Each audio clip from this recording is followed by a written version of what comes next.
இன்னைக்கு கன்னி பொங்கல். எல்லாரும் ஒன்னா சேர்ந்து கோயிலுக்கு போலான்னு நினைக்கிறேன். நல்ல வேலை ஆத்தங்கரையில போய் குளிக்கலாம்னு சொல்லலையே, அது வரைக்கும் சந்தோஷம். நம்ம தான் பொங்கல் அன்னைக்கு கோயில் போயிட்டு வந்து பேடி, மறுபடியும் எதுக்கு போனோம்? அத முதல்ல கேளு. என்ன மது நீயும் கிண்டல் பண்ற? அப்புறம் என்ன ராதா, அந்த காலத்துல காணும் பொங்கல் அன்னைக்கு குடும்பத்தோட ஆத்தங்கரைக்கு போய் கொட்டஞ்சோறு ஆக்கி கும்மி கோலாட்டங்கள் ஆடுவாங்க. அது அப்போ. இப்ப அப்படி முடியுமா? இதெல்லாம் கிராமத்துல இருக்கிறவங்க கொண்டாடினா பரவாயில்ல, நாம இருக்கிறதோ கேல் சிட்டில. இங்க போய் காணும் பொங்கல் கன்னி பொங்கல்னா எப்படி?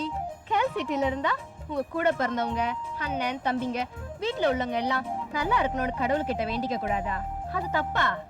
நாங்க அப்படி சொல்லலையே. கன்னி பொங்கலை கொண்டாடுறதே அதுக்கு தானே. கிராமத்துல உள்ள பொண்ணுங்களுக்கு மட்டும்தான் அண்ணன் தம்பிங்க மேல பாசமும் அக்கறையும் இருக்குமா? அம்மா அப்பா இல்லாத என்ன எங்க அண்ணன் தான் வளர்த்து ஆளாக்குனாரு. இன்னைக்கு வரைக்கும் அவர் தான் என்னை படிக்க வைக்கிறாரு. அவருக்கு வசதி இல்லைனாலும் நான் வசதியா படிச்சு தங்கி நல்ல ஒரு நிலைமைக்கு வரணும்னு இரவு பகலும் உழைக்கிறாரு. அவர் நல்லா இருக்கணும்னு நான் நினைக்கிறது தப்பா? அவருக்காக நான் கடவுள்கிட்ட வேண்டதுதான் தப்பா?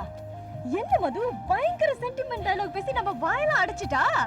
சரி வா, அவ அண்ணன் நல்லா இருக்கணும்னு அவ வேண்டிக்கிட்டோம், நமக்கு நல்ல புருஷன் கிடைக்கணும்னு வேண்டிக்குவோம். எதுக்கு ஒரு முறை அவகிட்ட பெர்மிஷன் வாங்கிக்கோ, அதுக்கு வேற லெக்சர் கொடுக்க போறா. சந்தோஷம் வேண்டிக்குங்க. அண்ணனுக்கு வேண்டிக்கிட்டு அப்புறம் நானும் எனக்கு நல்ல புருஷன் கிடைக்கணும்னு தான் வேண்டுவேன். அப்படி போடு.